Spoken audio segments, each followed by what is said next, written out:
एक circus company था जो जंगलों से पशुओं को चुरा के अपना सर्कस कंपनी में लगाता था। उनका काम था सर्कस दिखाना, लेकिन वो लोगों को जब पशुओं की जरूरत पड़ती थी तब वो जंगल के आसपास के कोई गांव में अपना डेरा लगाती थी सर्कस दिखाने के लिए। और सर्कस दिखाने के बहाने रात को वो लोग पशुओं को जंगल से चुराया करती थी और फिर सर्कस में उन लोगों को लगाती थी। ऐसा ही एक बार एक किस्सा हुआ। वो लोगों के पास हाथी का कमती पड़ गया, हाथी नहीं था। तो हाथी को चुराने के लिए वो लोग दिब्बदिम गांव की पास जो जंगल है वहां से हाथी चुराने का प्लान बनाया और दिब्बदिम गांव में सर्कस कंपनी का मेला लगाया। मतलब कि वो दिब्बदिम गांव में सर्कस दिखाना शुरू कर दिया।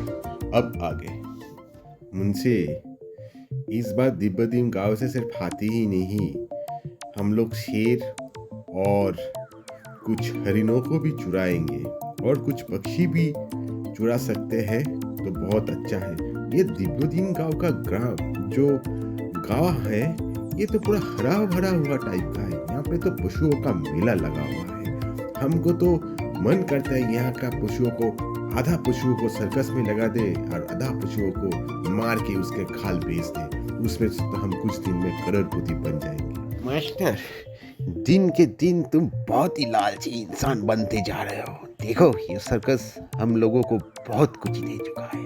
अब इतना भी लालची मत बनो। ये जो हम लोग पशुओं को चुराते हैं ये तो पूरा गैर कानूनी है। हाँ, इसमें से तो हम लोग बहुत फायदा कर चुके हैं। अभी तक हम लोगों का सर्कस का जो पशु है, एक भी इस पशुओं का लाइसेंस है? ये तो सब बिना लाइसेंस के हैं। तुम तो इसको उसको खिला खिला के सर्कस का इस पशुओं को दिखाते रहते हो लोगों को। हाँ, आज तक कोई प्रॉब्लम नहीं है। भगवान ना करे अभी कोई बड़ा मुसीबत हम लोगों पे आ जाए। इतना लालची मत बनो।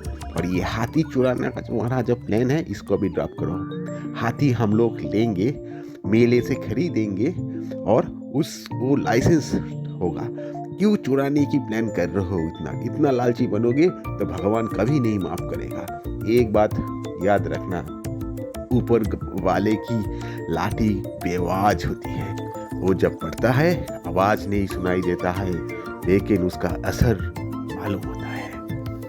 उनसे चोर बन के जी रहे थे अब तक, अब चोरों के अंदर तुम साधु बन भी जाओ तो कोई नहीं मानेगा कि तुम साधु हो। तुमको सब चोरी बुलाएगा। ये साधु होने का जो तुम्हारा तरीका है ये मुझे कुछ भा नहीं रहा है। ये साधु होने का तुम्हारा जो तरीका है इसको तुम ड्रॉप ही कर दो। तुम अब साधु बन भी चुके हो तो कौन विश्वास करेगा? इतना सब बोलेगा कि 100 चूहा खा के बिल्ली चली हज करने। तो अभी हम जो बोलते हैं वो करो, क्योंकि मेरा जो गलत काम है, मेरा जो गैर कानूनी काम है वो सब में तुम भी पार्टनर हो। तो अभी तुम हमको फॉलो नहीं करोगे तो मालूम चला मुझे कुछ हुआ ना तो उसका असर तुमको भी पड़ेगा। सिर्फ मुझे नहीं, मैं जेल जाऊंगा तो तुम भी जेल जाओगे। ये याद रखना, ठीक है? उसके बाद तुम्हारा ये घटिया सोच मुझे सुनाना। रविंदर और सुरेंदर, आज रात को हम लोग हाथी पकड़ने जाएंगे और इसके लिए हम लोगों को गड्ढा बनाना पड़ेगा जंगल के अंदर। उस गड्ढे के बाहर हम लोग इंतज़ार करेंगे थोड़ी दूर। हाथी अपने बच्चे के साथ आएगा। बड़ा हाथी तो शायद वहाँ से निकल भी जाए गड्ढे से, लेकिन बच्चा हाथी निकल नहीं पाएगा और हमको वो बच्चा हाथी ही चाहिए। और आज ये काम करना ही पड़ेगा क्योंकि हम लोगों के पास हाथी नहीं है। एक नहीं, दो नहीं, 3-4 हाथी हम लोगों को आज चाहिए। साहब, पिछले बार हम लोगों ने जो बच्चे हाथी को पकड़ा था ना इसी जंगल से, और उसके भाई को भी, उसका जो पापा था वो लोग हम लोगों को देख के रखा था और हम लोगों का पीछा भी किया था। आपको याद होगा ज़रूर। बोलते हैं लोग कि हाथी 30 साल तक उसका दुश्मनों को याद करके रखते हैं। हम लोग तो सिर्फ 6 साल बाद ही इधर आ गए हैं फिर से हाथी पकड़ने। अब उसका पापा इस जंगल में होगा तो जरूर वो लोग हम लोगों का मुंह सूख लेगा और आएगा हम लोगों को मारने के लिए। इस बारे में सर आप क्या बोलते हो? मेरे पास ये जो गन दिख रहे हो ना, इस गन का रेंज 1 किलोमीटर तक है। उस हाथी को हम वहीं ढेर कर देंगे।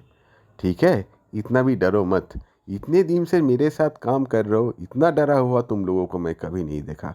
इतना डरपोक हो क्या तुम लोग? मुझे तो आज मालूम चल रहा है। इतना डरो मत, आज तो हम लोग हाथी ज़रूर पकड़ेंगे। और सुनो, ये मुंशी बहुत ज़्यादा फर फर कर रहा है। ये ज़्यादा फर फर करे तो इसका काम तमाम कर देना, ठीक है? सर गड्ढा तैयार हो गया है, अब सिर्फ इंतज़ार है रात का। और सर हम आपसे एक विनती करते हैं, मुंशी जी को छोड़ दीजिए। उसका बहुत उम्र भी हो गया है और वो हम लोगों के साथ बहुत दिन से है। वो हम लोगों के लिए बहुत कुछ किया है। फिलहाल इस बार उसको आप माफ़ कर ही दीजिए। बाद में कुछ होता है तब हम लोग सोचेंगे, लेकिन साहब उसका काम तमाम मत कीजिएगा। अब उसको सर्कस से बाहर निकलने दीजिए और बोलिए दूर कहीं चला जाने के लिए। उसका काम तमाम मत करना सर। वो हम लोगों की बाबूजी के जैसे है। हम लोगों को तो छोटे से वही उसी ने पाला है ना। हम लोग उसको मार नहीं सकते हैं। आप ये काम हम लोगों को मत करने के लिए बोलिए। यार आप जैसे ये काम हम लोगों को बोल दिए हैं कि उसको काम तमाम करना है, तो हम लोग जब तक जिंदा है आप उनका काम तमाम नहीं कर पाएंगे। ये तो हम लोगों के तरफ से एक वादा है सर आपके लिए। ठीक है, छोड़ो। मुंशी जी को हम माफ़ करते हैं। चलो सब तैयार हो जाओ, शाम को निकलना है 7-8 बजे के बजे में। वो हाथी 9-10 बजे के अंदर ही वहाँ से जाएगा, तभी हम लोगों को वो हाथियों को पकड़ना है। याद करके रखना।